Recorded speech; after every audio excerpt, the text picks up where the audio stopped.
और यहां आपको अपडेट करेंगे। तीसरे वनडे में पाकिस्तान ने जिम्बाब्वे को जीत के लिए 304 रन का हदफ दे दिया है। अहम खबर से अपने नाजरीन को आगाह कर रहे हैं कि तीसरे वनडे में पाकिस्तान ने जिम्बाब्वे को जीत के लिए 304 रन का हदफ दे दिया है।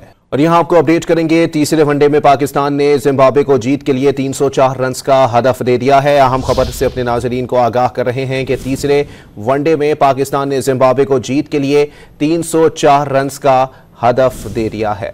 और यहां आपको अपडेट करेंगे। तीसरे वनडे में पाकिस्तान ने जिम्बाब्वे को जीत के लिए 304 रन का हदफ दे दिया है। अहम खबर से अपने नाजरीन को आगाह कर रहे हैं कि तीसरे वनडे में पाकिस्तान ने जिम्बाब्वे को जीत के लिए 304 रन का हदफ दे दिया है। और यहां आपको अपडेट करेंगे। तीसरे वनडे में पाकिस्तान ने जिम्बाब्वे को जीत के लिए 304 रन का हदफ दे दिया है। अहम खबर से अपने नाजरीन को आगाह कर रहे हैं कि तीसरे वनडे में पाकिस्तान ने जिम्बाब्वे को जीत के लिए 304 रन का हदफ दे दिया है।